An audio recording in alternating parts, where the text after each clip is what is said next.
Pessoal, é o seguinte, hoje, primeiramente, quem vai estar conosco aqui é o nosso querido professor Tiago Esteves, que é sociólogo também, ele que sempre vem aqui para nos ajudar a entender as questões de educação, né, sobre educação, em especial educação pública e tudo que a gente tem debatido. Vocês sabem que nós, aqui no Cultura Brasileira, a gente dedica uma parte do nosso programa semanalmente ou quinzenalmente, à medida que a gente consiga aqui, para tratarmos de educação, que é deveras importantíssimo, né?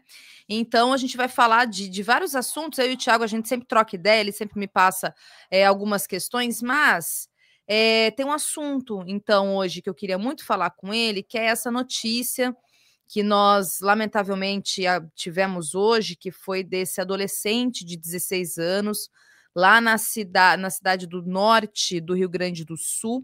Eu vou trazer mais detalhes aqui, que ele invadiu uma escola e ele assassinou uma criança de 9 anos e feriu outras 3 crianças e mais uma professora também. Vou trazer mais detalhes, mas antes deixa eu chamar aqui o Tiago, professor Tiago Esteves. Boa noite para você, meu querido. Tudo bem? Como vai? Obrigada por estar aqui com a gente novamente. Opa. Boa noite, Thalita. Boa noite a todos e a todas que estão nos acompanhando aí pelas redes sociais, né? Infelizmente, a gente começa com essa notícia, enfim, bastante triste, mas vamos lá, a gente poder tecer alguns comentários sobre essa questão da violência nas escolas, né? Pois é, Thiago, assim, para quem não tem nenhuma ideia do que eu estou falando, gente, é sobre um adolescente na cidade, deixa eu pegar aqui o nome da cidade, é uma cidade que fica ali próximo de Santa Catarina, quase a norte do Rio Grande do Sul, uma cidade chamada Estação.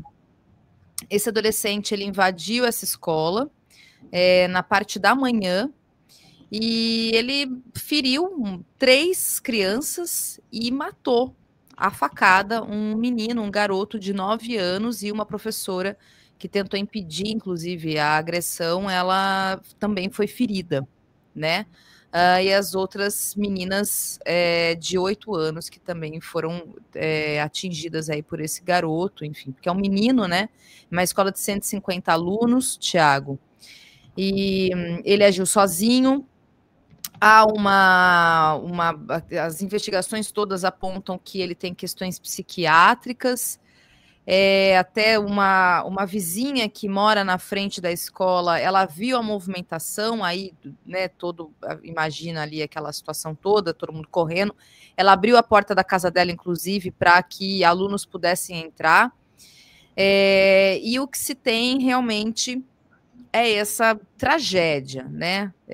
O ponto aqui, daí, assim, essa é a notícia que a gente tem, muito rapidamente, esse garoto, menino de 9 anos, que foi morto nessa situação toda. E aí, Tiago, tem alguns pontos aqui que eu queria começar a te ouvir, que eu fui separando, né, de notícias. Tem uma declaração do prefeito, tá, desse caso, que diz o seguinte, olha só, eu vou colocar aqui na tela para vocês acompanharem. Ele diz o seguinte, esse é o prefeito da cidade, tá? Está todo mundo aqui tentando entender o que aconteceu. É algo totalmente diferente. Graças a Deus, nós nunca tivemos algo assim aqui, mas hoje vamos ter que encarar, afirmou durante visita ao local. Infelizmente, não é algo que aconteceu só no município. Dizem que pode ter influência de joguinhos de internet. Não sabemos ainda, mas de qualquer forma, não podemos deixar que isso ocorra. Não é brincadeira, é coisa séria. Aí tem um outro ponto que eu separei também, que diz o seguinte, Tiago, e aqui a nossa audiência. Nessa mesma reportagem, tá, que eu estava lendo, eu fui acompanhando algumas outras notícias, e diz o seguinte, tem um mapeamento, é um estudo do Departamento de Educação da Unesp, tá, e que diz o seguinte, é um mapeamento de que desde 2001 foram registrados 42 casos de invasão em escolas, tá? 64% desses casos ocorreram depois de março de 2022. Então, nesse estudo mostra o quê? Que no ano de 2022, o país, né, o Brasil, registrou 10 ataques nas unidades de ensino, 2023 foram 12 episódios e o número apresentou uma queda aí no ano passado com 5 episódios. Eu acho que tem mais um destaque que eu... Ah, não, acho que são esses 2 destaques que eu separei aqui. Aqui é só manchete mesmo, né? Sobre o caso em si, que é adolescente entra em escola no Rio Grande do Sul, ataca crianças com faca, uma morre, 2 ficam feridas. No total, então, são 3 feridas, mais a professora, né? Como eu disse. Esse garoto é um jovem, 16 anos, com histórico de tratamento psiquiátrico, foi contido e apreendido aí pelas forças de segurança. Mas aí, Thiago, aí para passar a palavra para você, acho que esses 2 pontos, né, que eu queria muito te ouvir. A primeira, essa declaração do prefeito, em que ele diz, né, a influência dos joguinhos de internet, e o outro que é esse estudo sobre as invasões nas escolas, sobretudo aí essa maior parte, né, quase 65%, que ocorreram depois de março de 2022, ou seja, pós-pandemia, inclusive, né, desses 42 casos aí de 2001 para cá. Então, eu queria te ouvir, né, enfim, a partir você como profissional da educação, está em contato com professores o tempo todo, com alunos também, evidentemente, e a partir desses 2 dados, né, essa informação, na verdade, né, essa questão que o prefeito lá da cidade do Rio Grande do Sul que aponta, né, que é essa relação com jogos, e também esse dado aí que depois de 2022 há uma a imensa maioria, né? A maioria dos casos de invasões em escolas e ataques, né? A gente teve caso de professora que foi assassinada e outros casos aí, país afora, aqui e acolá, que a gente acaba acompanhando. E aí queria te ouvir mesmo, né? Sobre o fato em si e a partir desses 2 dados. Qual que seria sua primeira reflexão, avaliação sobre essa questão toda? Certo, Thalita. Bom, acho que em primeiro lugar é lamentar muito, né, esse ataque que aconteceu na Escola Municipal Maria Nascimento Giacomazzi, né, e o falecimento, né, a morte de um estudante, de uma criança, salvo engano, de 9 anos, né, o ferimento de outras 2 crianças, e também o ferimento é importante destacar, né, até porque a reportagem que você colocou, o título não falava da professora, você até comentou, e também teve a professora da turma, né, que ficou ferida, foi para o hospital, inclusive me parece que ela teve que ser transferida para uma cidade maior, para Erechim, né, essa cidade onde aconteceu o ataque, uma cidade bastante pequena, de 5.500 habitantes, né, então, assim, me parece que essa professora precisou ser transferida, não consegui ver nada sobre o estado de saúde dela, né? Mas o fato é que, até o momento, foi uma morte, né? O que é lamentável, né? Sobre todos os aspectos, e eu acho que uma questão nesse momento, né? Nesse exato momento, e a gente tem uma audiência bastante qualificada, e não se dirige para essa nossa audiência, mas é que a gente deve evitar fazer qualquer tipo de especulação, né? Ou seja, ainda a gente não tem muito poucos elementos para que a gente possa dizer, né, atribuir, né, a imprensa está noticiando o fato, né, que esse jovem de 16 anos, ele, enfim, teria problemas, né, de saúde, me parece, de saúde mental, mas ainda a gente não sabe, né, se essa ocorrência, se esse ataque foi motivado, né, por conta da doença, por conta da saúde mental dele, ou se tem alguma outra explicação, né? Então, assim, acho que nesse momento a gente ter bastante calma, né, na análise, fazer uma análise bastante fria, porque a gente ainda não sabe a motivação. Bom, dito isso, eu considero que a fala do prefeito ela é bastante lamentável por minimizar a questão da internet. Quando ele está falando de joguinho, isso parece que é uma coisa, né, dá um caráter, sabe? Parece que você estava lá jogando o jogo da cobrinha, né? Na nossa época tinha no telefone celular, aquele joguinho da cobrinha. O caminhão do lixo está passando aqui, está interferindo muito na fala? Não. A gente está ouvindo de fundo, mas não está interferindo, não. Pode. Porque aqui, para mim, está bastante alto, por isso que eu estou perguntando. Bom, então, assim, falar de joguinho de internet, acho que é minimizar muito essa questão, né? E aí eu chamo, dito isso, né? Ou seja, é uma questão que a gente tem que perceber que ela está atingindo nessa questão da violência e da violência extremada nas escolas, que estão produzindo assassinatos, que estão produzindo mortes de professores, de estudantes, de profissionais da educação. Eles estão atingindo cidades, municípios, sejam pequenos, como esse município de Estância, né, 5.500 moradores, como cidades grandes, né, como já ocorreu no Rio de Janeiro, como já ocorreu em São Paulo e em outras capitais. Bom, e aí a gente volta para essa questão da internet, né? Ou seja, diversos estudos, né, diversas pessoas vêm demonstrando o quanto esses ataques, notadamente às escolas, e que é algo bastante recente no Brasil, né, por dois motivos. A gente não tinha, de fato, um monitoramento sobre esses ataques. Então, assim, as secretarias de segurança, os institutos, né, os institutos de pesquisa, os grupos de pesquisa das universidades, eles quase não se debruçavam sobre isso. Então, o que a gente percebe é o seguinte: sobretudo a partir de 2019, a gente tem um aumento desse número de ataques, né? E o que é importante ver é que esses ataques, eles não ocorrem somente quando aparece na imprensa, ou somente quando aparece na imprensa comercial. Em geral, quando aparece na imprensa, né, a imprensa nacional dá destaque quando tem alguma morte, né? Mas necessariamente não ocorrem só quando tem essas mortes. Mas o fato é que a partir de 2019 a gente tem observado esse aumento que vem se escalonando demais, e algo que no Brasil, né, a gente não tinha essa tradição de ataques a escolas, assim, ainda que não tivesse esse monitoramento, mas a gente não tinha essa tradição. E eu não consigo, Thalita, deixar de associar a duas coisas, né?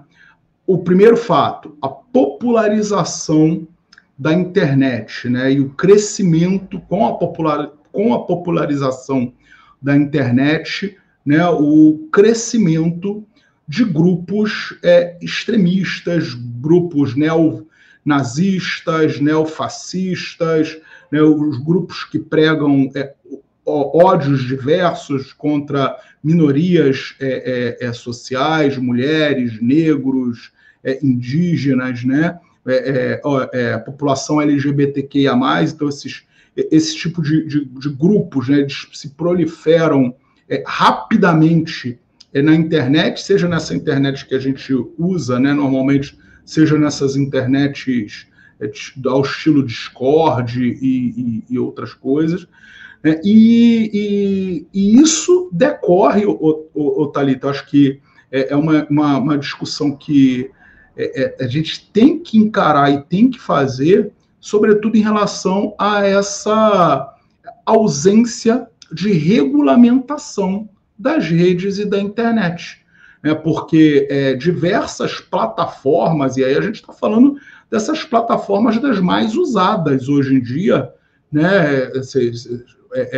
Tanto as plataformas quanto as redes sociais, que crianças usam, que jovens usam, né? Se a gente pegar uma escola, todo mundo que tem contato com um estudante, com um professor, vai ver que quase todos, praticamente todos os estudantes, né, ali nos primeiros anos ainda do ensino fundamental, já tem a sua rede social, já acessam canais de YouTube, né, já usam essa tecnologia, né? Então, esse discurso de ódio, né, contra as pessoas, né, esse discurso de você ver no outro um culpado pelos seus próprios problemas, pelos seus próprios fracassos, enxergar, né, no outro o seu inimigo, né, isso vem proliferando bastante. E aí, Thalita, eu chamo a atenção também o seguinte, né, talvez pudesse ser um terceiro motivo, né, não à toa, a gente observa esse crescimento vertiginoso desses ataques às escolas, desses grupos de ódio, né, que propagam o ódio contra o outro, a partir de 2019, que foi justamente, né, a eleição e a posse, né, do futuro presidiário do Bolsonaro. Assim, a gente não pode dissociar. Por quê? Porque foi a partir dos discursos de ódio propagados por ele próprio e pelos seus seguidores, pelos seus grupos, que permitiram, né, que deram um sinal verde para que esses grupos achassem que eles estavam acima da lei, acima do bem e do mal, e pudessem se disseminar sem nenhum tipo de constrangimento ou de nenhum tipo de impedimento, né? Porque nesse momento, enfim, as forças de segurança, a Polícia Federal, as forças que investigam, as próprias redes sociais, deixaram de ser monitoradas, deixaram de fazer o trabalho de investigação e de coibir esse tipo de situação. E, mais uma vez, não sou eu que estou dizendo, né? Tem alguns estudos que dizem, por exemplo, que a partir do governo Bolsonaro, os grupos neonazistas cresceram em mais de 500%. Então, assim, a gente não pode querer dissociar uma coisa da outra, infelizmente. Eles se viram legitimados, né? O Daniel Mendes aqui até trouxe essa pergunta. Ele fala: não seria em função de células neonazi ou Red Pill que estão crescendo no Sul? É isso, as coisas elas estão completamente interligadas, né?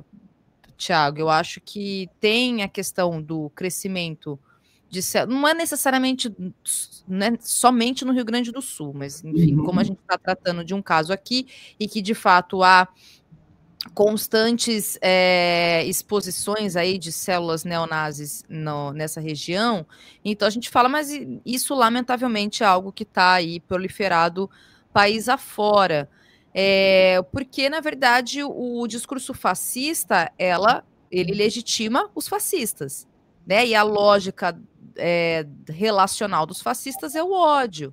Então é o ataque contra minorias, né?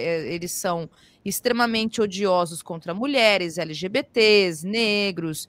Então, claro, a gente está partindo de um caso aqui que precisa avaliar, tem essa informação que o garoto tem uma questão psiquiátrica, então não dá para a gente cravar especificamente que tem a ver, mas acho que é só contextualizar pelo estado de coisas, porque é mais um ataque. E aí, eu falando Leandro, né? Força do hábito, viu, Tiago? E aí, Tiago, tem uma questão também que traz dentro de tudo isso que você está trazendo, porque as duas vítimas são duas meninas.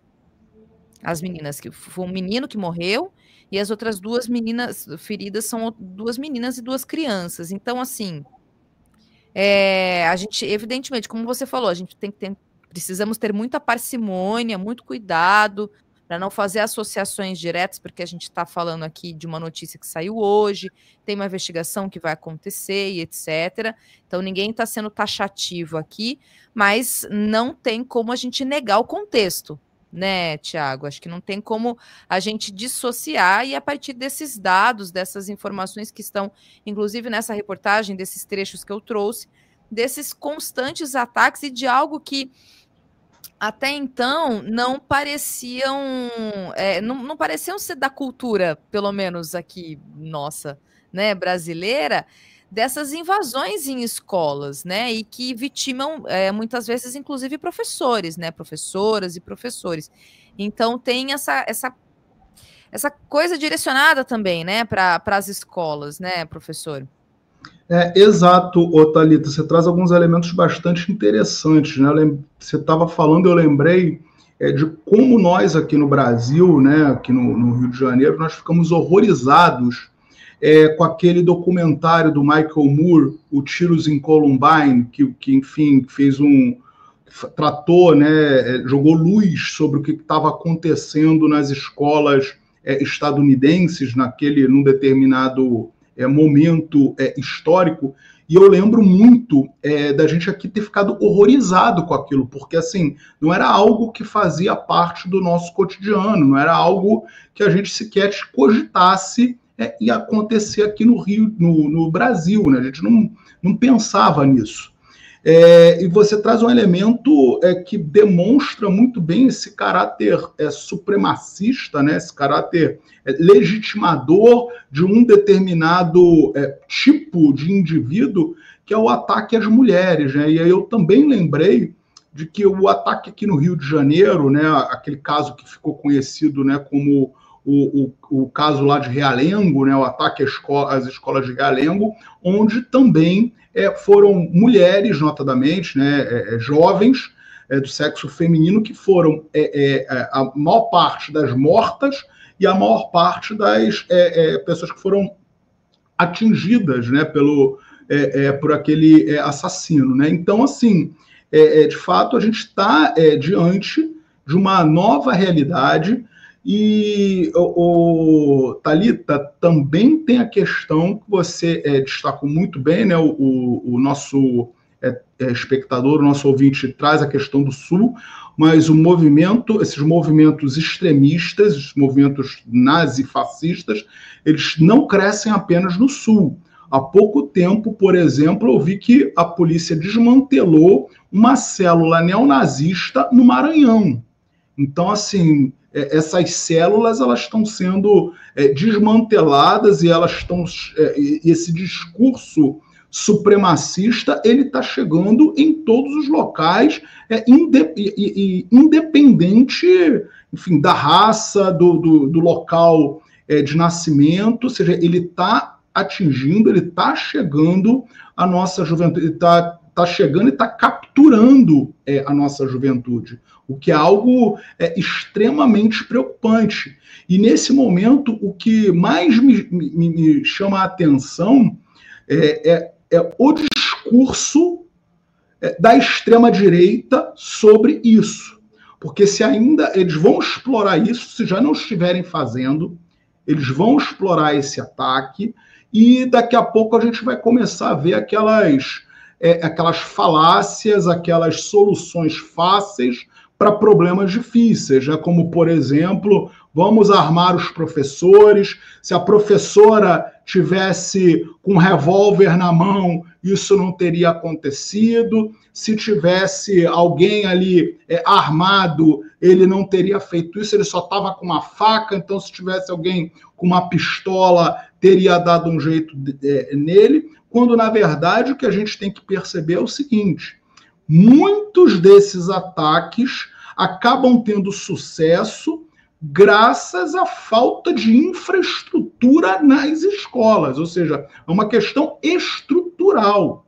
Falta de investimento público, falta de dinheiro, né? A gente tem lembrado muito, Thalita, a gente tem falado bastante, inclusive, sobre isso, sobre o arcabouço fiscal, que com o arcabouço fiscal a educação não vai ter dinheiro, né? A educação está perdendo dinheiro. E, por exemplo, é o dinheiro que poderia colocar um porteiro na escola, por exemplo, o dinheiro que poderia ter ali determinadas medidas de segurança. Por exemplo, em Realengo, aqui no Rio, o portão da escola ficava aberto. Eu não estou dizendo que seja o caso dessa escola, tá? Porque me parece que ele usou um artifício, foi até a secretaria. Pediu, aí na secretaria... Tiago, ele pediu para entregar o currículo, aí ele entregou o currículo e pediu para ir ao banheiro. Aí liberaram o acesso dele, ele dentro da escola fez o que fez. Uhum. Que é isso, né? A gente está aqui falando, infelizmente, a escola já não é mais esse espaço que não dá para você ter, digamos, alguns protocolos de segurança, né? Assim, essa coisa da escola aberta, né? Da comunidade. Tem isso, claro, evidentemente, mas dada a nossa realidade, né, o contexto que a gente está, infelizmente, aqui acompanhando, é preciso ter algumas medidas de segurança, afinal de contas, são crianças que estão nessas escolas. Um garoto de 9 anos foi assassinado. Outras 2 meninas de 8 anos foram feridas. E mais a professora, quer dizer. É isso, um garoto foi lá, entrou, entregou currículo, pediu para ir ao banheiro e teve acesso à escola. Isso, Isso. Simplesmente porque não tinha talvez uma infraestrutura ali que pudesse coibir isso, né? Seja, se tivesse minimamente uma pessoa, queria ir ao banheiro, não, tem um banheiro aqui do lado de fora, ou alguém para ou acompanhar, né? Então você acaba franqueando a entrada, né? Então, assim, e é isso que você falou. Agora, assim, não, a gente tem que tomar muito cuidado, na minha modestíssima opinião, Thalita, com que vai vir daí. Porque, assim, o discurso da extrema-direita, né, de criminalizar, de querer, né, distribuir arma, de potencializar, inclusive, a violência nesses momentos, né, sobretudo pela comoção que se causa, né, o fato de ter acontecido na escola, de envolver crianças. Então, assim, para que esse discurso cresça e se fortaleça diante disso, é um estopim. É muito fácil que isso ocorra. Tiago, aí, inclusive pegando um gancho na sua fala, de um assunto, inclusive, que você compartilhou comigo, e eu queria até mostrar aqui, porque você falou a questão da infraestrutura das escolas Ah, deixa eu mostrar a foto da escola. Você falou, inclusive, da escola. A escola que foi atacada, gente, né? Que a gente está falando aqui, para quem está vendo, é essa daqui, tá? Olha só, Maria Nascimento Giacomazzi, na cidade de Estação. Você vê, é uma escola que é isso, Tiago. Qualquer um pode entrar, pedir para ir ao banheiro. É uma cidade de interior, quer dizer.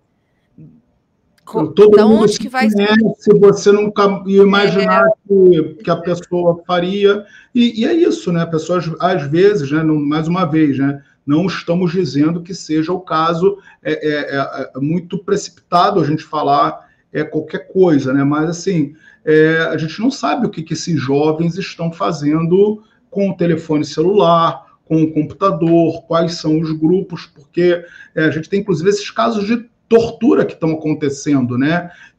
Os estupros virtuais, tortura, enfim, justamente com essa faixa etária desse jovem, né? 16 anos, 13 anos, 14 anos. Então, assim, é bastante delicado, né? Seja, e o que só demonstra o quão urgente é que nós tenhamos algum tipo de regulação das redes sociais e da internet. Sim, a gente precisa dessa regulação, e não só da regulação, né? Mas a gente precisa, sim, que o Estado atue enquanto órgão regulador, de fato, dessas redes sociais e da internet, né? Coibindo esse tipo de crime virtual que vem se alastrando também no nosso país e no mundo. Olha só, e aí acho que dentro desse assunto, os outros 2 assuntos que a gente vai tratar aqui, eu acho que tem total conexão, um deles até a Rafaela Reis está dizendo aqui, né? Podem querer usar o discurso do modelo das escolas cívico-militares, que só vai piorar. Então, esse é um assunto que a gente vai trazer, mas antes, Thiago, eu queria te ouvir sobre esse estudo, na verdade, essa pesquisa da SEDUC em São Paulo, que diz o seguinte, olha só, deixa eu colocar na tela aqui. SEDUC São Paulo, que é uma plataforma, né, educacional, acho que é esse o termo correto, Thiago, aí você me corrige, que gasta, então, em torno de 500 milhões para poder melhorar resultados educacionais, mas não melhora, né? Então, a informação que a gente tem é que houve uma nota técnica chamada plataformização e controle do trabalho escolar na rede estadual paulista, a gente está falando aqui especificamente de São Paulo, que é produzida, inclusive, né, por o grupo Escola Pública e Democracia, pela Rede Escola Pública e Universidade, e aí mostra que, por exemplo, embora tenha esse gasto todo e essa propaganda, inclusive, né, sobre as plataformas aí que auxiliariam, em tese, auxiliariam a aprendizagem, o trabalho dos professores, mas o que se tem, aqui tem em destaque alguns dados, né, desse estudo, que diz o seguinte: os resultados de aprendizagem dizem, né, que há uma total correlação que é fraca ou inexistente entre o uso das plataformas e a melhoria do desempenho no SARESP. E aí, os pareceres, inclusive, usados para justificar as compras dessas plataformas, não tem sequer fundamentação técnica e não tem nenhuma consideração sobre os impactos negativos do uso de telas. Então, eu queria te ouvir, Tiago, assim, a partir dessas primeiras informações que eu estou trazendo. E aí a pergunta que me vem quando eu estava lendo essa reportagem, né, inclusive falando o seguinte, olha só, essa política de plataformização do ensino amplia a sobrecarga de trabalho, prejudica a autonomia dos professores de educação e tem retorno insatisfatório, na verdade não tem retorno nenhum.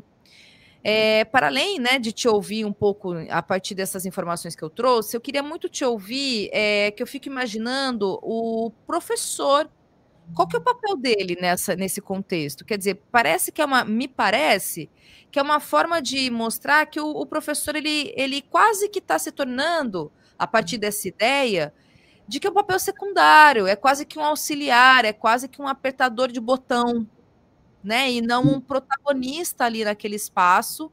Protagonista, claro, na relação com o aluno, né? Inclusive pensando numa lógica educacional freiriana até, né? Que seria o ideal aí, digamos. Mas eu tenho a sensação que é isso. Me parece que o professor, ele quase que fica como um mero apertador de botão e um agente secundário ali no processo da alfabetização educacional. Então, eu queria te ouvir um pouco, qual que é a sua avaliação nesse sentido, né, dessa informação. Bom, queria iniciar, Thalita, esse comentário mandando um forte abraço para os meus colegas, para as minhas amigas, para os meus amigos do GEPUD e da EPU. Conheço diversos professores e professoras que estiveram envolvidos nessa pesquisa, nesse levantamento, e que são bastante importantes, né? Porque, na verdade, a REPU ela vem fazendo uma série de pesquisas sobre o estado de São Paulo, mas que, na verdade, reforçam todas as nossas, impressões sobre o que vem ocorrendo nesse processo de reforma, de reforma gerencial do campo educacional, que nos últimos anos vem se acentuando de maneira bastante rápida e extremada, né? Bom, Thalita, a gente está vivenciando o que eu estou chamando, até escrevendo sobre essa questão, um processo muito rápido de desprofissionalização do trabalho de professor, né? Como você muito bem destacou, o professor hoje, a professora, né, aquela pessoa que fez lá o curso de licenciatura, que se preparou para estar dentro de uma sala de aula, né, para trabalhar com seus alunos, com as suas alunas, que se capacita para isso, o que ele vem menos fazendo, notadamente, em alguns estados, estados esses governados pela extrema-direita, ou seja, o Paraná, São Paulo, não à toa, né, o atual secretário de Educação de São Paulo, ele era o secretário de Educação do Paraná, e ele que começa esse processo acentuado de plataformização na educação do Paraná, agora esse processo em São Paulo, e em outros estados, né, Minas Gerais também está sofrendo bastante com isso, com a implementação dessa plataformização. Isso já está chegando no Rio de Janeiro, tá? E eu acho que isso vai ser uma grande tendência. Só que isso não é de agora. A gente vai lembrar que há alguns anos a gente viu chegando nas salas de aula aquelas famosas apostilas, né, que muitas escolas, inicialmente privadas e depois públicas, passaram a utilizar.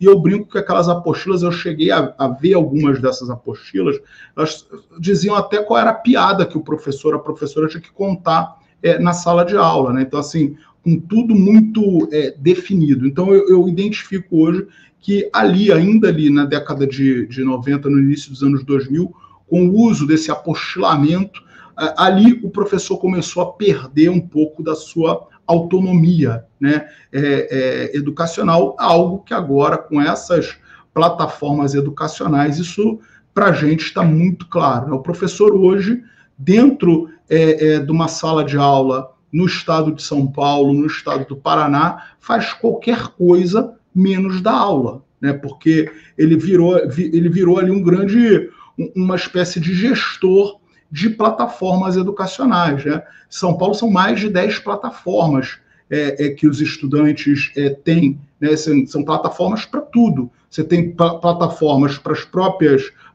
componentes curriculares, para as próprias disciplinas, aí você tem uma plataforma para você fazer chamada, você tem uma outra plataforma que os estudantes precisam fazer exercício, aí você tem a plataforma, né, que usa inteligência artificial para poder corrigir esses exercícios que os estudantes fizeram.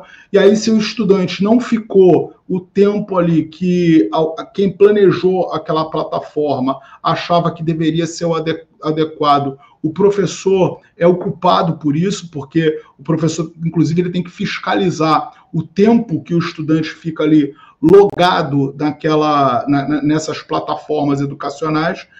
E aí o professor perdendo o protagonismo, né? Ou seja, o professor hoje, no estado de São Paulo, no estado do Paraná, ele hoje não tem liberdade de cátedra para dar a sua própria aula, para dar o seu próprio conteúdo, para dizer, para falar aquilo que ele acredita que seja importante para o desenvolvimento, para os conhecimentos, para as habilidades dos seus estudantes, porque ele tem que fazer aquilo que está na plataforma. Até porque a avaliação dos alunos, quem vai fazer essa avaliação não é mais o professor, Thalita. Quem faz a avaliação é a plataforma. É a plataforma que avalia os conhecimentos que os estudantes adquiriram ali em um determinado período. E aí você tem a plataforma fazendo essa avaliação e as avaliações educacionais, como o caso de São Paulo, lá o Saresp, por outro lado, fazendo essas avaliações. Então, assim, a professora hoje tem o seu trabalho, né, sobrecarregado por conta disso, não consegue exercer a profissão para a qual ele se formou, para a qual ele fez um concurso público, para a qual é pago, e, além disso, né, como muito bem demonstra a pesquisa da Repu e do GEPUD, isso não tem qualquer impacto na qualidade da educação, porque você, quando pega os dados, né, pega os números, você não consegue ver qualquer tipo de ganho no uso dessas plataformas. Na verdade, quem está ganhando com essas plataformas, e essa pesquisa mostra muito bem isso, evidencia, na verdade, isso, são as empresas que são ligadas, né, a diversos empresários, igual o próprio secretário de Educação do Estado de São Paulo, que é um empresário do setor, né, de informática, que fornece, hardware, software, fornece computadores para as escolas da secretaria que ele preside, né, que ele gerencia.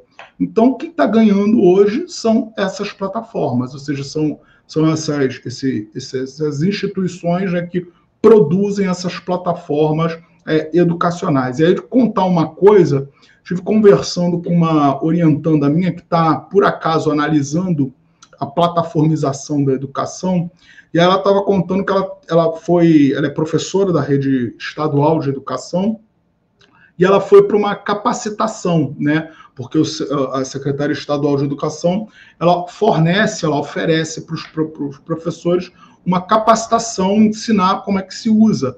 E aí ela falou que ela e uma outra colega levantaram uma série de questões, né, sobre o uso dessas plataformas para a pessoa que estava fazendo a capacitação.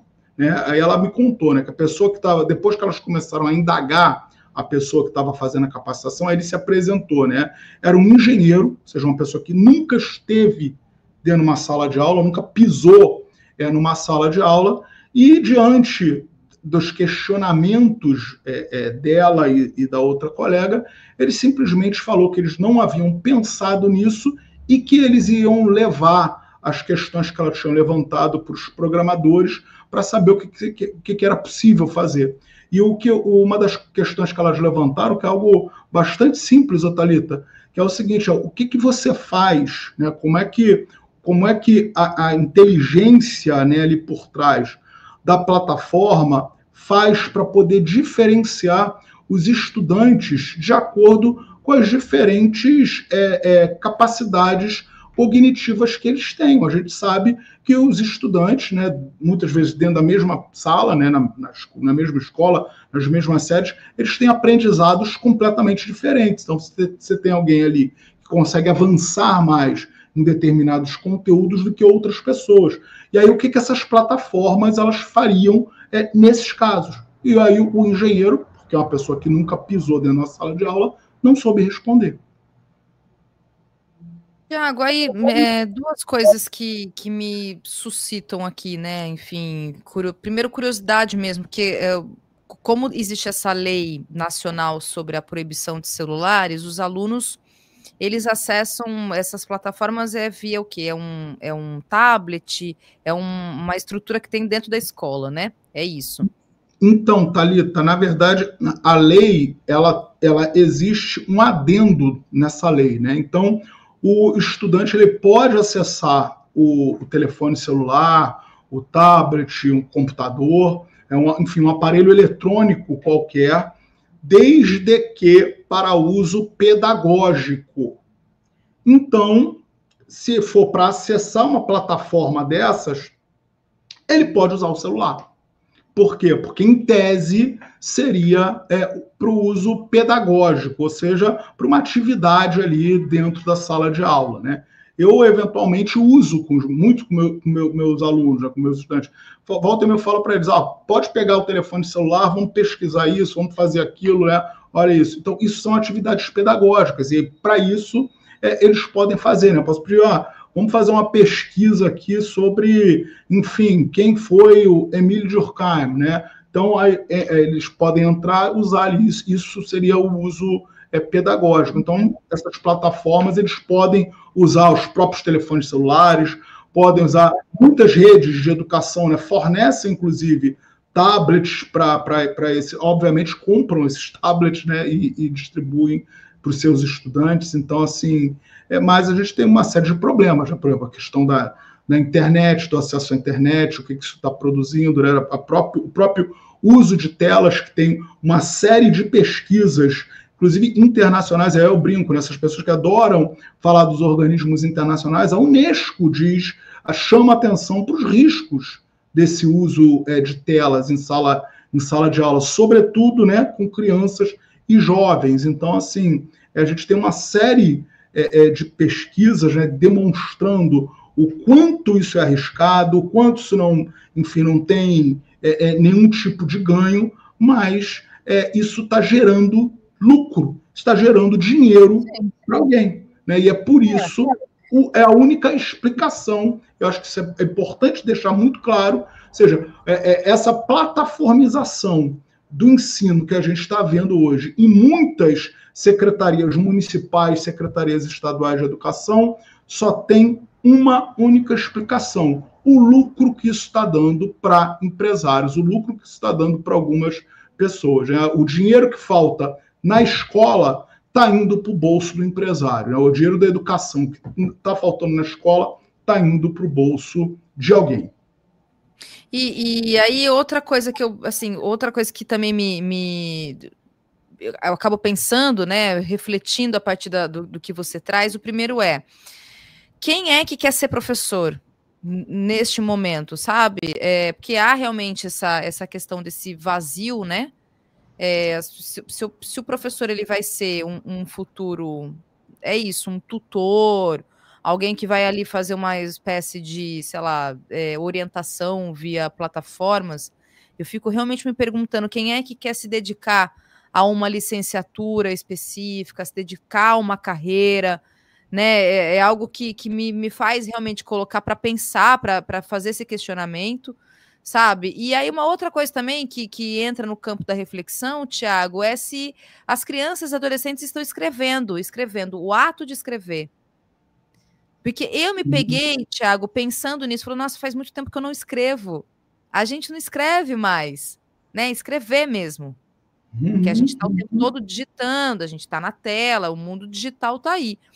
E escrever está no processo de alfabetização. Então, eu também me coloco para pensar, eu não sei como é que isso está hoje dentro da sala de aula, sabe? Como que está dentro do processo, do projeto de alfabetização das nossas crianças e adolescentes. Então, é isso, assim, são duas reflexões aqui que me fazem realmente colocar para pensar. E tem muitos professores na nossa audiência, sabe, Tiago? Então, tem outras manifestações aqui, até vou ler alguns comentários para a gente partir para a nossa próxima questão aqui, que é sobre as escolas cívico-militares, mas queria te ouvir um pouco como é que você avalia, e eu já vou aqui partir para os comentários também, viu, gente? Eu vou ler os comentários de vocês. Beleza, então. Bom, Thalita, assim, quem quer ser professor, por incrível que pareça, né, assim, ainda tem muitas pessoas que querem ser professores, querem ser professoras, né? Se a gente tem muito isso. De fato, desde 2017, com a implementação da primeira reforma do ensino médio, né? Primeira, porque eu digo porque a gente teve a de 17, mais recentemente, né? A gente teve a de 17, teve a de 24. Então, desde a implementação da reforma do ensino médio, isso, mais uma vez, são dados que estão disponíveis para a gente. A gente teve o fechamento de diversos cursos de licenciatura, uma queda significativa na quantidade de licenciandos, ou seja, de pessoas que se matriculavam nos cursos de licenciatura, tá? Tanto nas universidades públicas quanto nas universidades privadas, e aí eu chamo a atenção que as universidades privadas expandiram gigantescamente a rede de licenciaturas, até porque é um curso relativamente barato, né, para você criar e que dá muito lucro para essas universidades privadas, até porque não tem quase nenhum tipo de fiscalização sobre elas, mas é um outro assunto para a gente discutir num outro momento. E nas universidades públicas a gente teve, né, a gente observou isso, a queda acentuada da quantidade de licenciandos, né, várias vagas sobrando em muitos cursos, muitos cursos não conseguiam preencher o número mínimo de vagas ofertadas, o que antes disso não era uma realidade, tá? E cursos fecharam, inclusive alguns cursos fecharam, de fato, sim, deixaram de existir, cursos de licenciatura, mas eu chamo a atenção, inclusive eu estava vendo o número de inscritos em concursos públicos que ocorreram bastante recentemente, como, por exemplo, Pernambuco, Paraíba, Goiás, estava vendo o número de inscritos, ainda é um número bastante grande de inscritos. Tá? A gente tem ainda um número assim, que supera em muito a quantidade de vagas ofertadas, a quantidade de vagas oferecidas. Né? E eu estou falando isso porque, Thalita, acho que é importante a gente dizer isso, porque isso é um dos argumentos que frequentemente pessoas das secretarias estaduais e municipais de educação usam para não fazer concurso público, ou seja, é bastante antagônico a coisa, né? Porque eles dizem o seguinte, não, a gente não faz concurso, um dos argumentos é, não fazemos concurso público porque não tem professores. Só que tem professores. Eles não fazem concurso público justamente para poder não ter que pagar a um servidor público.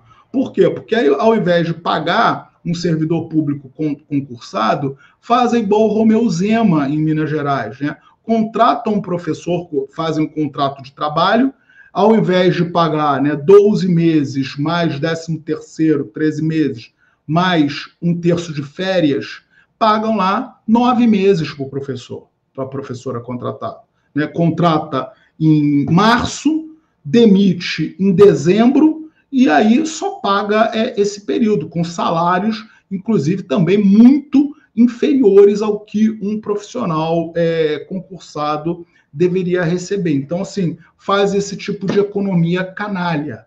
Né? Estão economizando dinheiro público com o salário do professor. Né? E aí não fazem os concursos públicos, e quando você pergunta por quê, eles alegam, não, é porque não tem professor formado. Quando, na verdade, existem professores, eles é que não fazem os concursos públicos. Né? Mas, de fato, a gente tem essa extrema precarização do trabalho docente e a questão do salário de professores, que a maioria das redes não paga sequer o piso. E, Thalita, vou chamar a atenção o seguinte, hoje uma demanda dos prefeitos e dos governadores é justamente acabar com o piso. Eles não querem que exista um piso do magistério, não só do magistério, como de carreira nenhuma, de modo que eles possam pagar aquilo que eles querem. E aí a justificativa deles é que não, porque o estabelecer o piso inviabiliza a gestão municipal, porque você tem que botar o dinheiro todo para pagar determinada categoria. Mas ninguém fala nada, né, de ter que pagar para a empresa, ninguém fala nada dos 500 milhões que está sendo pago para o empresário para botar um aplicativo que não funciona. Né? Então, para isso, pode ter o dinheiro. Né? Então, para isso... Nunca é sobre falta de dinheiro, né, Tiago? É sobre a forma de governar dessas pessoas, desses representantes que querem direcionar o dinheiro para o empresariado, né? Ou seja, é fazer da educação um modelo de negócio, uma mercadoria, que é isso que a gente fala, sempre denuncia. Então não é falta de dinheiro. E haja vista, como você, só complementando aqui, que há as inúmeras greves, municípios e estados afora, Brasil afora, né? A gente trouxe aqui Recife, Salvador, a gente trouxe esses dois casos, Rio de Janeiro, recentemente também, o município do Rio de Janeiro. Brasília, bem lembrado, Brasília, que inclusive os professores tomaram um golpe ali do próprio sindicato, né? Houve uma manobra ali do sindicato, que os professores ficaram confusos sem entender o que aconteceu, porque foi um acordo ali que não teve nenhum... A categoria sequer foi ouvida. Então, é isso, o que se tem é esse cenário, né? Então, esse dado que você traz, porque todos esses professores e esses representantes desses grevistas, que inclusive vieram aqui ao programa e que a gente tem acompanhado e que eles têm falado, a reivindicação, entre outras coisas, é o piso que os prefeitos e governadores não querem pagar. Não querem pagar um direito constitucional, não querem pagar o piso do professor. É inacreditável. E eu sempre digo isso aqui, Tiago, porque eu sempre acho que a educação é o grande termômetro do estado de coisas, sabe? Se a gente não colocar a educação como uma prioridade, o resto me parece, tá? Aqui é uma avaliação muito pessoal, né? Mas eu acho que a educação ela tem que encabeçar, sabe? Junto com, por exemplo, a questão das lutas do campo, né? Junto com a reforma agrária. Então, eu acho que a educação e a reforma agrária, para mim, são duas dianteiras que a gente tem que pensar num projeto de país, para a gente entender o que a gente quer, e o resto, evidentemente, vem na esteira. Eu vou ler aqui alguns comentários, professor, que foram chegando. Como eu disse, a gente tem grande parte aqui da nossa audiência que são profissionais de educação, são professores e pessoas que estão devidamente interessadas também a termos uma educação de fato que o país merece, né? E aqui, olha só, só um pouco do assunto anterior, né, desse fato, dessa invasão desse adolescente na escola que assassinou um garotinho. O Deiglis Moreira, Histórias, Lendas e Mistérios, diz: a cultura do ódio é muito forte no Rio Grande do Sul. Moro perto, em Passo Fundo, Rio Grande do Sul. As famílias estão muito desestruturadas. Sou profissional de saúde em comunidades. A desigualdade social é grande. E aí a gente tem essa dinâmica desse governador, que inclusive quer se colocar para candidatura à presidência, tá? O Leite, ele trocou de partido, tá no PSD e se coloca aí como uma possível, um possível nome para 26. Enfim. Está se oferecendo a vice do Tarcísio. Pois é. Então, é só para a gente ter um pouco da dimensão, um pouco do cenário, né, do contexto, ali especificamente falando do Rio Grande do Sul. O Gissi Prado também fala, no relatório de eventos antissemitas e correlatos no Brasil, de 2022, tem os dados sobre esse crescimento e onde mais cresceu. São Paulo é onde mais cresceu, perdendo até para os estados do Sul. E aqui eu incluo uma avaliação que eu faço também, que é que, para mim, o estado mais fascistizado, institucionalmente falando, é o estado de São Paulo. A minha avaliação, tá? Que eu tenho aqui, estou falando aqui a partir do noticiário, tá? Não estou trazendo nenhum dado, nenhuma pesquisa. É claro que a gente ouve os especialistas, as pessoas em segurança pública, mas o estado de São Paulo, ele tem, então, assim, por isso a gente tem que muito pensar sobre essa questão do Tarcísio, como ser essa pessoa que pode encabeçar aí uma chapa para 2026, representando a extrema-direita. Aqui também, olha só, tem um outro comentário da Rafaela Reis, né? E aí esse é o próximo assunto que a gente vai tratar aqui, falando dos modelos de escolas cívico-militares, que pode ser um discurso utilizado por essas pessoas para dizer que reprimiria fatos como esse que a gente acompanhou, que a gente está falando aqui, que aconteceu no Rio Grande do Sul. O Luca Coelho falou, no meu TCC, na ETEC, em 2019, foi sobre um tema próximo, o atentado na Escola Estadual Professor Raul Brasil. Desenvolvemos um sistema de entrada e saída para dificultar e evitar coisas assim. Também aqui, quem fala conosco é o Caio César Cardoso. Ele fala, já trabalhei num site vinculado à Seduc São Paulo, para dar palestras online e fazer grupos temáticos com crianças e adolescentes. Pagavam R$20 por hora palestra, que tinha de 40 minutos a 1 hora. Aqui a Rebeca, acho que é Lorice, o seu sobrenome, Rebeca, me desculpe aqui se eu pronunciei errado, tá? Diz ela, diretores que não batem metas são afastados. Que é uma outra questão que recentemente a gente trouxe aqui, inclusive que aconteceu na cidade de São Paulo, né? Que o prefeito resolveu afastar alguns professores, aí houve uma reação e esse ato ele foi revogado, mas teve essa questão que acho que Thiago, uma realidade, né?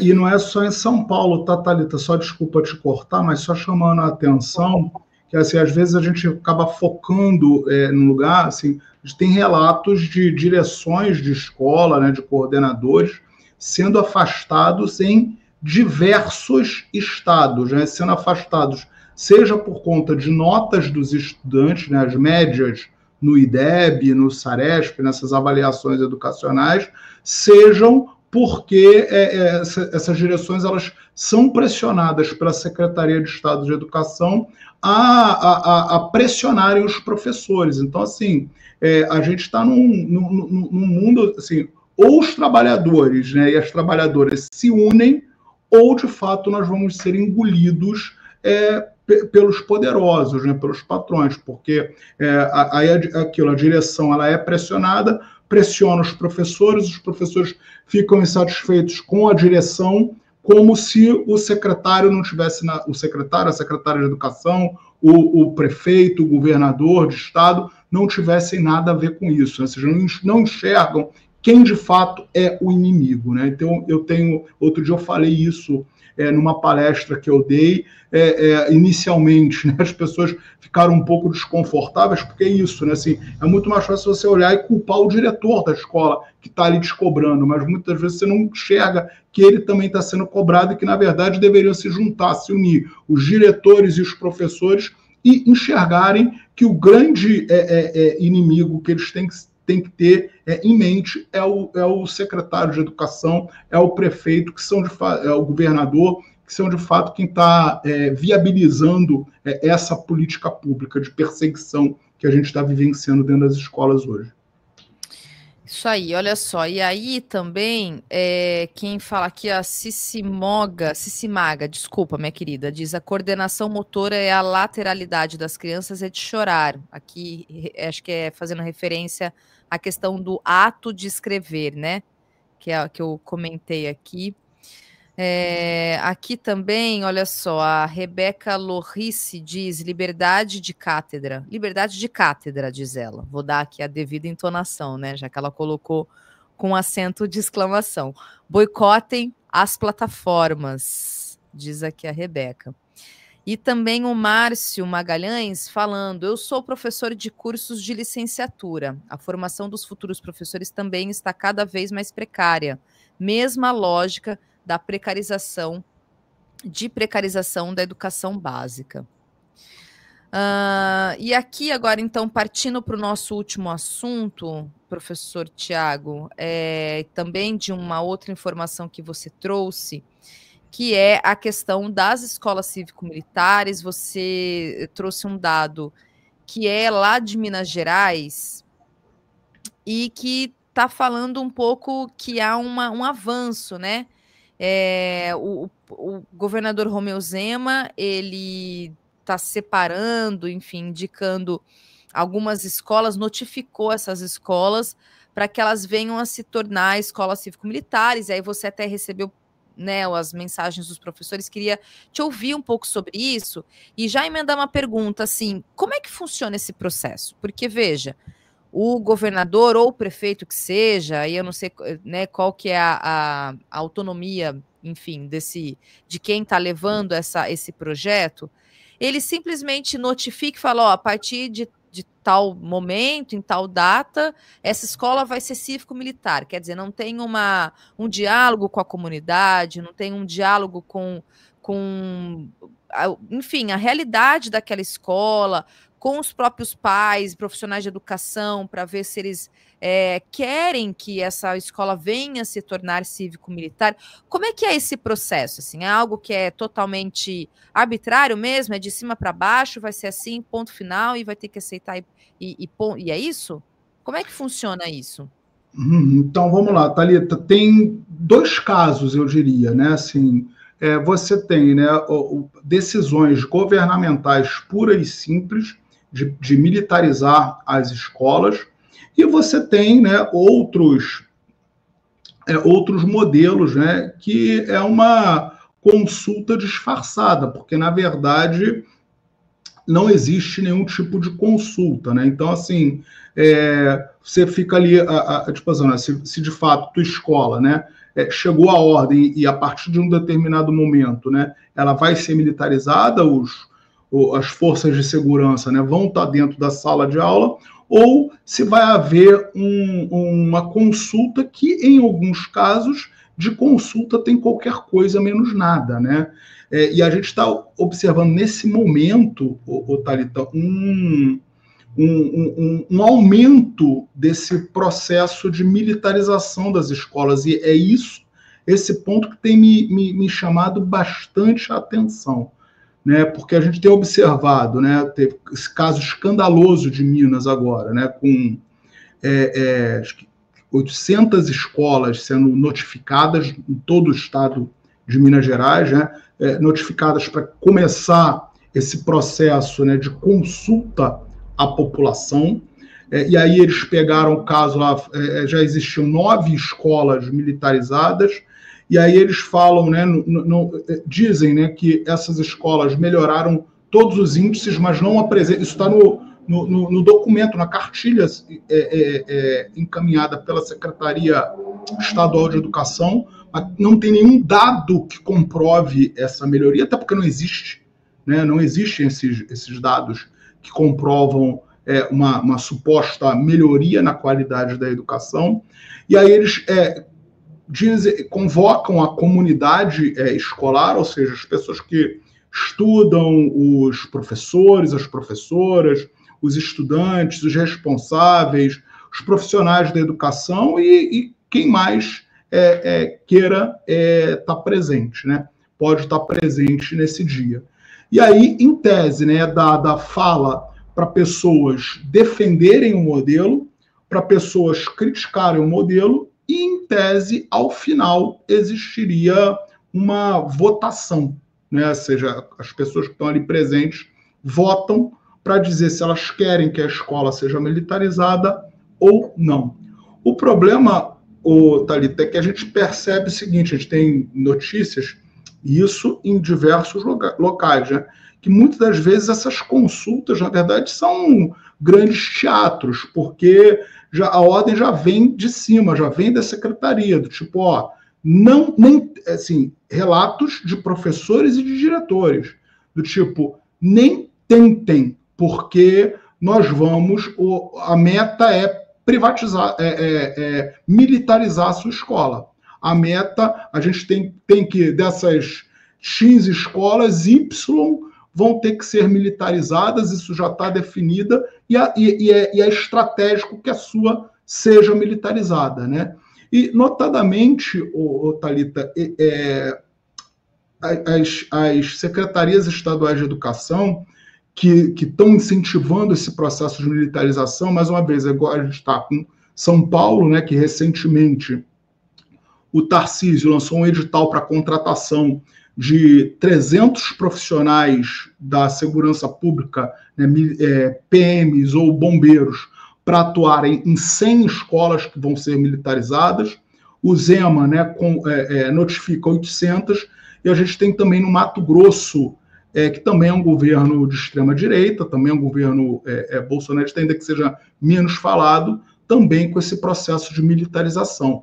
Lá no Mato Grosso, a coisa foi bastante interessante, porque quem era a favor do processo de militarização, então, falou à vontade, pôde falar, pôde se expor, e aí, na hora que as pessoas que eram contra iam falar, o pessoal da Secretaria Estadual de Educação que estava presente desligou o aparelho de som, carregou, disse que havia passado o tempo e aí não poderia concluir naquele momento a consulta. Simplesmente desligaram tudo, carregaram e fecharam a escola e botaram o povo para fora e pronto. No final não teve a consulta, mas não deixaram ninguém falar. E a comunidade está extremamente receosa de que, tipo, possam fazer a votação a qualquer momento ali e aprovar a militarização da escola, né? Então, assim, é um processo que demonstra já o caráter extremamente violento, né, do que é essa militarização e do que ela representa dentro de um projeto político-pedagógico de uma escola que, como você muito bem lembrou, né, deve ser voltada para o diálogo, deve ser pautada na liberdade, deve ser pautada, né, no processo dialógico de ensino-aprendizado, que o professor ensina para o estudante, mas também aprende com ele. Então, assim, de fato, a gente não tem nenhum tipo de diálogo, né? Não tem nenhum tipo de diálogo, não tem nada que comprove que essa militarização das escolas melhore qualquer tipo de fator, seja qualidade da educação, seja a questão da violência nas escolas, seja formas de comportamento. Muito pelo contrário, essa militarização das escolas, Thalita, ela tem se mostrado um verdadeiro ralo de dinheiro público. Mais um ralo de dinheiro público. Ou seja, por quê? Porque uma escola militarizada, ela recebe mais recursos do que uma escola que não é militarizada dentro da mesma rede de ensino. Ou seja, você tem duas escolas que pertencem à Secretaria Estadual de Educação. Uma é militarizada e a outra não é militarizada. A que é militarizada, a partir do momento que se militariza ela, isso é um fenômeno que dá para se observar em todos esses estados que vêm implementando esse processo, e aí eu chamo a atenção, Thalita, estados tanto governados pela direita, pela extrema-direita, quanto estados governados por governadores que se dizem progressistas. Tá? O estado da Bahia, por exemplo, governado há mais de 20 anos pelo PT, foi um dos estados que mais implementaram escolas cívico-militares no Brasil. O estado do Ceará, governado pelo Camilo Santana, que hoje é o ministro da Educação, também entre um dos que mais militarizaram escolas no Brasil. Então, assim, é um projeto que me parece que está ali tanto para a esquerda quanto para a direita. Por quê? Porque é um projeto que vende fácil, né? Ou seja, a população, de uma maneira geral, que não conhece, né, que não está acostumada com o campo educacional, até porque, né, é uma população que tem uma baixa escolaridade, é muito grande, não sabe, acaba se iludindo com isso, né? Acaba achando que a escola militarizada é uma escola militar, acaba acreditando nesse discurso falacioso, né, de que os militares vão colocar ordem, vão botar ali, os estudantes vão ficar melhores, vão estar seguros, porque muita gente acredita que uma escola cívico-militar é um espaço mais seguro para deixar os seus filhos. Então, a gente tem todo esse problema. Agora, o fato é que, na LDB, na Lei 9394, né, que é a legislação que regulamenta a educação brasileira, o sistema educacional brasileiro, não está previsto, não existe essa modalidade de ensino cívico-militar. Isso não existe, não tem previsão qualquer ali na LDB sobre isso, né? Não existe previsão legal sobre qualquer função pedagógica que possa ser atribuída a um profissional da área da segurança pública, seja ele policial militar, bombeiro militar, policial civil, do Exército, da Marinha, da Aeronáutica, da Polícia Rodoviária, da Polícia Federal. Não existe em local nenhum, qualquer legislação atribuindo uma função pedagógica para esse profissional. Muitos deles, né, não têm qualquer formação para estar dentro de uma escola, até porque se tivessem formação, eles seriam professores, eles não seriam militares, eles seriam professores, pedagogos, eles não seriam militares. Eles estão ali recebendo, além do salário que eles já têm, né, como militares aposentados, eles estão recebendo a mais para estarem ali, né, uma gratificação que, em alguns casos, não se paga sequer o imposto de renda, porque eles recebem por meio de bolsas, e bolsa não tem, você não paga imposto em cima de bolsas. E, Thalita, no estado de São Paulo, o salário de um professor no estado de São Paulo, o salário base, né, ou seja, você entra dentro da rede estadual de São Paulo, 5 mil e poucos reais, tá? 5 mil e alguma coisa.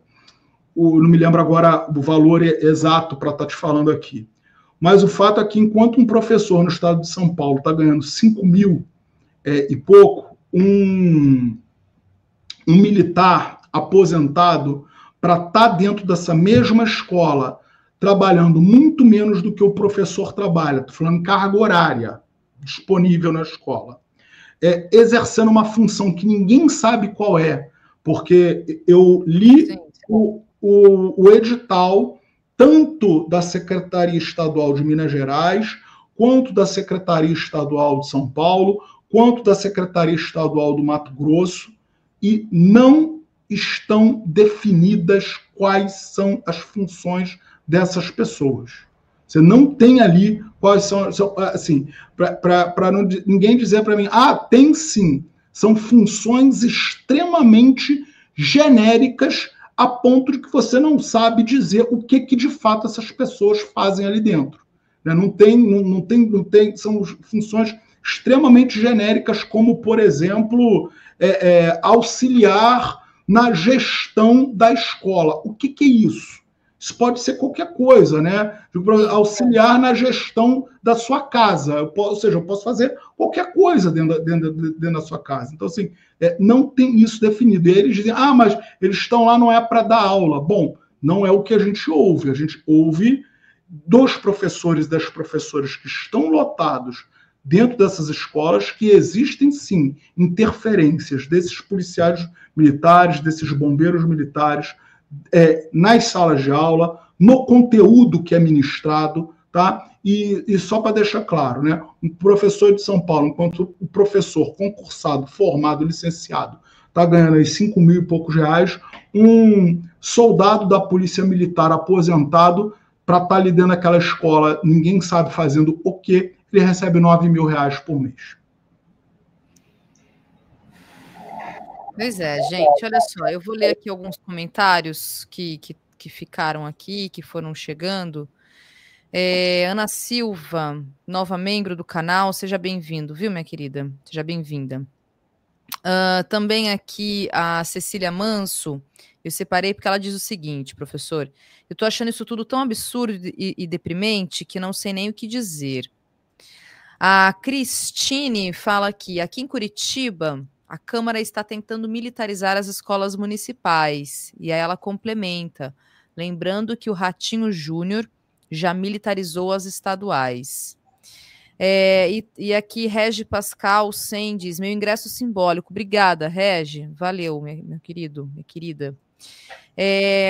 Só para dizer, gente, né? Só separei esse comentário, inclusive, da Cecília, entre os outros aqui que chegaram, para dizer o seguinte: realmente é deprimente, é triste, a gente fica diante, né, de todos esses dados, essas informações que o Tiago traz aqui para a gente quando a gente conversa, né? A gente falou aqui de todos os pontos, né? Escolas cívico-militares, plataformização do ensino, que são dois braços aí para despejar dinheiro público no colo de pessoas que não têm o menor compromisso com a educação, o menor compromisso com a educação desse país, educação pública, né? E é uma gente que evoca muito o discurso do Estado mínimo, que fala que o Estado é assistencialista, que diz que essas lutas sociais, essas atividades sociais, o desenvolvimento social é um atraso, mas são os primeiros que são beneficiados pelo Estado. Mas dizer, gente, que a partir desse diagnóstico que a gente vem fazendo, que a gente vem tratando, né, professor, é a urgência da gente poder colocar um projeto de país, o país que a gente quer, porque é isso, né? Diante disso tudo que a gente acompanha e está vendo, professor, a gente teve na semana passada aqui, acho, o professor Jailson, que é da Faculdade de Educação da UFRJ, e ele iniciou um grupo de trabalho para fazer uma pesquisa em que ele aponta, a partir, inclusive, do conceito de Lenin, né, de oligopólio, as gigantes da educação. E aí ele aponta isso, que há um processo, aí ele faz todo um percurso histórico, né? Desde a ditadura civil, empresarial e militar, partindo pelo processo da redemocratização e até aqui o que a gente acompanha, em que as empresas elas foram justamente se tornando oligopólios, né? Portanto, dominando todos os segmentos da educação, né? São editoras, são donos de cursinhos, tem oferecimento de... compram universidades, como uma das gigantes que ele disse que é a que comprou a Estácio de Sá. Então, e aí elas viram holdings, né? Elas abrem capital, elas abrem capital para virarem empresas transnacionais. Portanto, a educação virou um modelo de negócio no Brasil, e aí o apontamento, que é uma pesquisa que está no começo, inclusive ele disse, né, e que aí tem os avanços, e à medida que a pesquisa for avançando, ele vai voltar aqui e vai conversar conosco, mas ele disse que, assim, o primeiro apontamento que ele diz é que há um avanço real, e acho que você, acredito que também possa vir a concordar com isso, há um avanço real de destruição da educação pública no Brasil. É isso, né? E aí é o que a gente vem falando aqui um pouco. Então, gente, só dizer para vocês aqui, e até te ouvir, professor, que a gente urge, né? Urge a gente poder apresentar um projeto de país e que defenda, coloque aqui na minha avaliação pessoal, eu, Thalita, digo, a educação pública de qualidade, que valorize de fato o profissional de educação, o professor como prioridade. Para mim tem que ser a questão da reforma agrária e a questão da educação, elas precisam estar na dianteira desse projeto de país que a gente quer. Porque, assim, a situação que está, professor, é isso, é angustiante, é deprimente, como a Cecília Manso colocou aqui. É difícil, mas a gente tem que ouvir, porque a gente se debruça sobre a realidade. Nós somos materialistas e a gente se debruça sobre a realidade, e a realidade é essa que está colocada, portanto, a gente precisa fazer alguma coisa, né? Então, não sei, professor, se você concorda um pouco, vai um pouco na direção aqui do que eu estou falando, mas é só para dizer que é isso, a gente tem um diagnóstico e a gente precisa fazer um movimento, né? Thalita, assina embaixo do que você falou, né? A gente trabalha com a situação concreta, né? A gente é materialista histórico dialético, ou seja, a gente tem que trabalhar com o que a gente vivencia, a gente não trabalha com o mundo de flores, nem com o comercial de margarina, como alguns governantes querem fazer que a gente acredite que estão as coisas nos seus estados, né? Então, assim, concordo plenamente, só trazendo, isso é dado, né, gente? O setor educacional é um dos que mais dão lucro na Bolsa de Valores.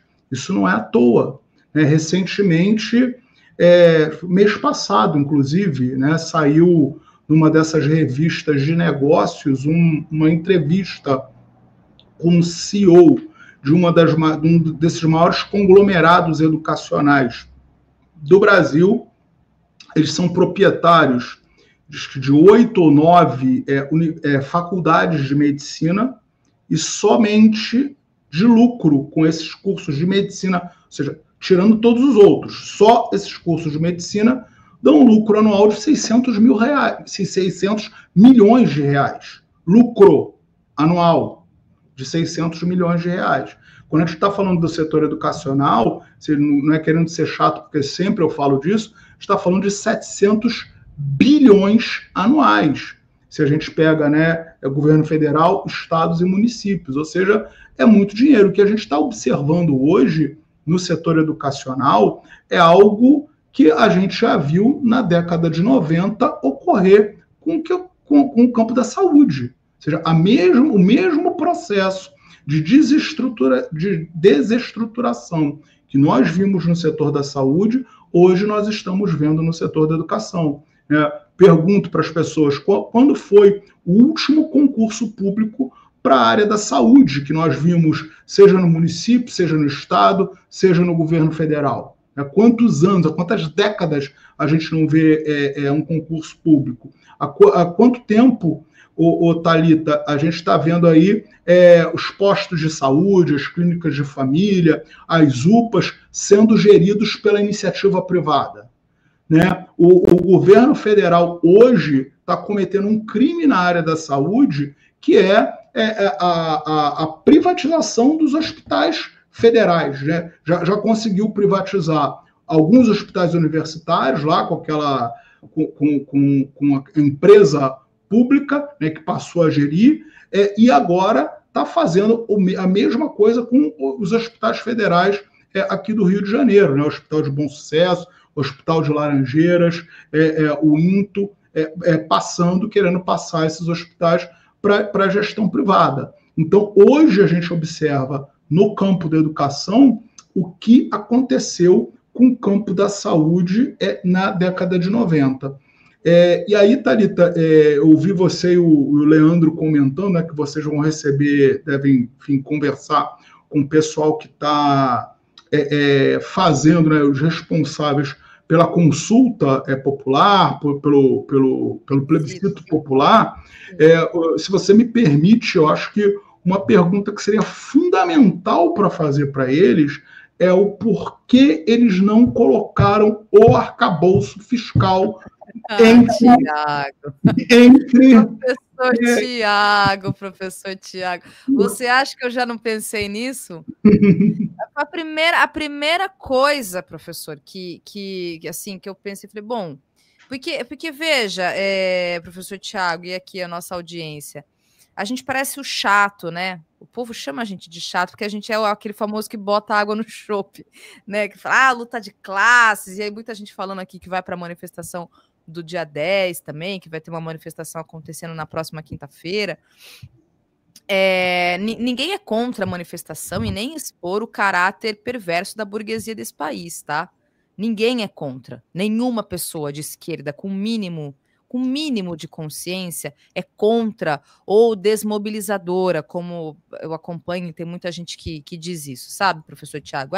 Porque vocês comunistas aí, né, que são quinta coluna, enfim, as coisas que o povo xinga a gente aqui nas redes sociais, enfim, e dizem que a gente desmobiliza ou a gente quer fazer aí um coro com a extrema-direita. Mas eu acho importante, inclusive, tá? Eu discordo um pouco, por exemplo, do Leandro sobre essa questão da manifestação para o dia 10.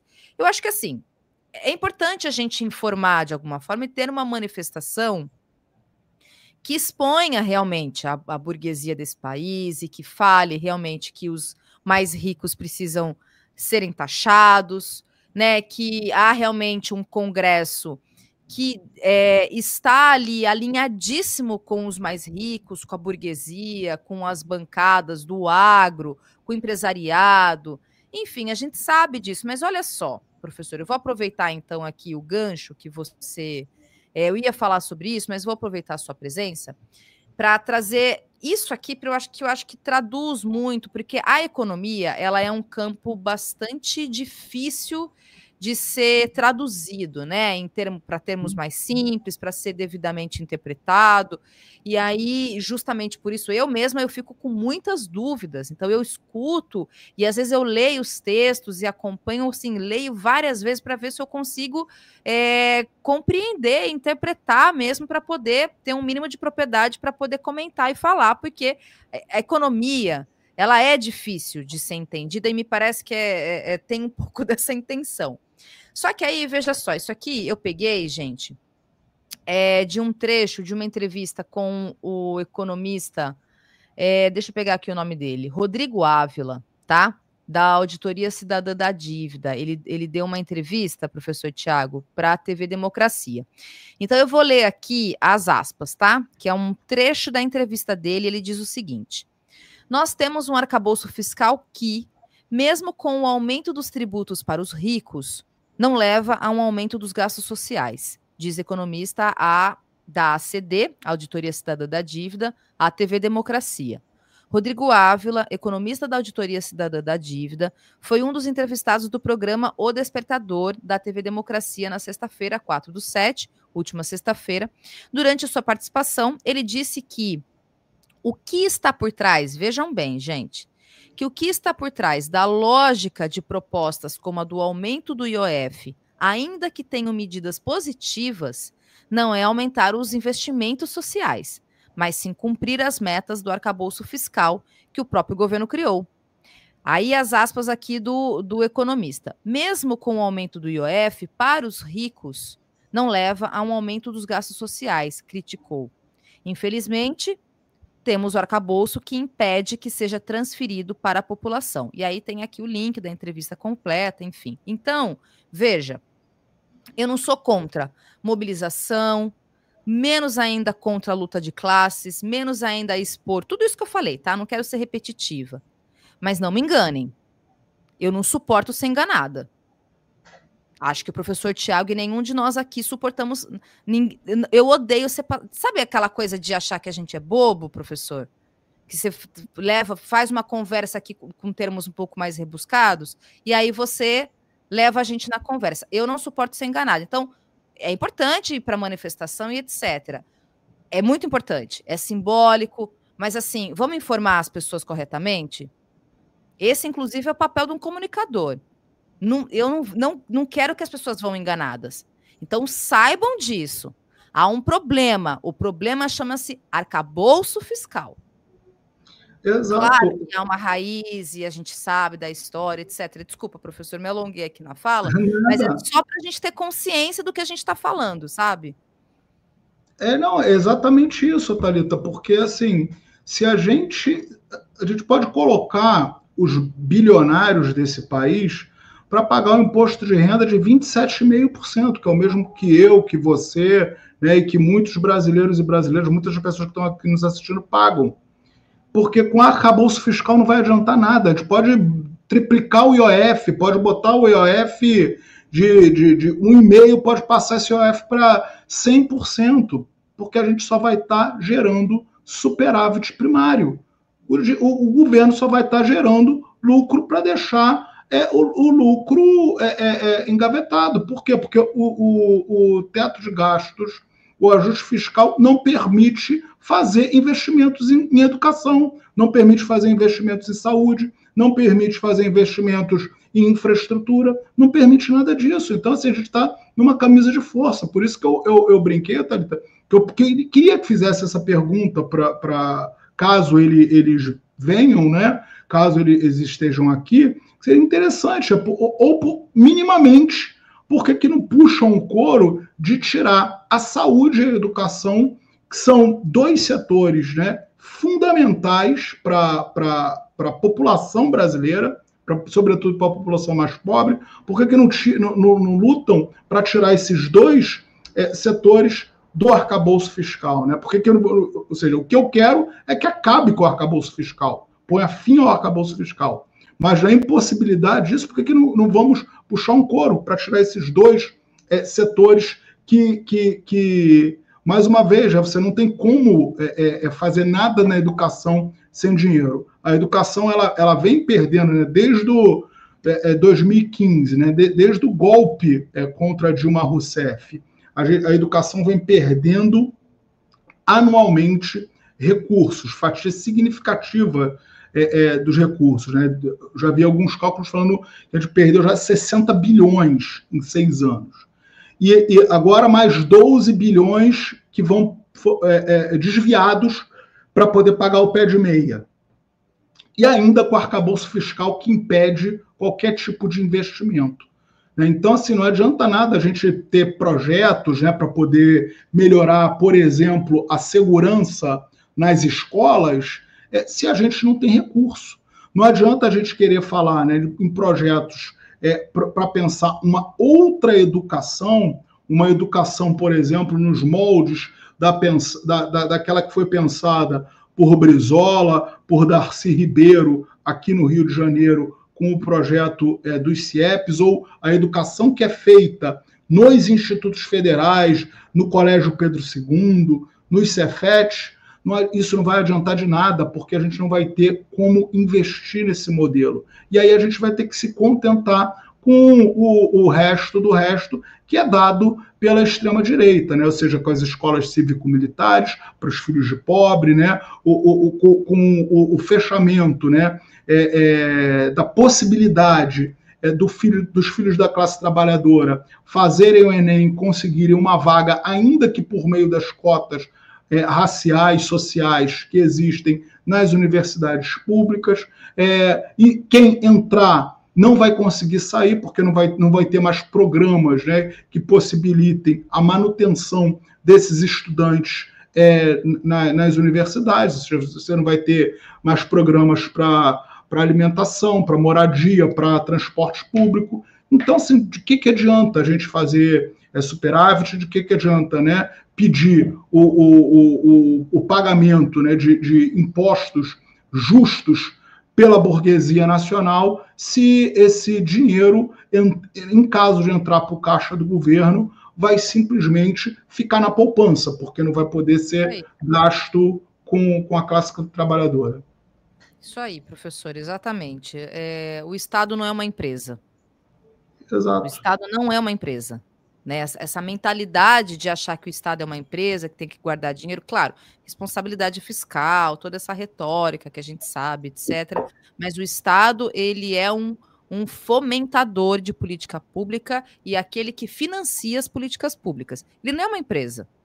E é essa cabeça, essa lógica da política econômica que a gente tem nesse governo atual. É isso, não tem como fugir. Não adianta, pode criar um malabarismo argumentativo que quiserem. Mas é isso que a gente está acompanhando, é isso que a gente está vendo. Professor Tiago, muito obrigada mais uma vez aqui de estar conosco, de conversar conosco, trazer essas informações todas. A gente segue discutindo aqui, falando de educação, e até uma próxima, mais uma vez aí, porque assuntos não vão faltar, com certeza. Bom, eu te agradeço, Thalita, mais uma vez, o convite para que eu possa estar aqui, para a gente conversar um pouco de educação. Agradeço a todos e a todas que nos acompanharam, né, que colaboraram, que comentaram, né, que estão prestando atenção nesses assuntos, porque a educação, muitas das vezes, todo mundo acha, né, que sabe e quer dar um palpite, mas a gente percebe que nem sempre é assim. Então, agradeço muito também a audiência, né, aqui do Farol Brasil, e me coloco à disposição aí de você, do Leandro, do Mauro, de todo mundo. A hora que vocês precisarem, podem me contactar, que eu, com o maior prazer, estou aqui com vocês. Valeu, professor. Até a próxima. Tchau, pessoal. Boa noite.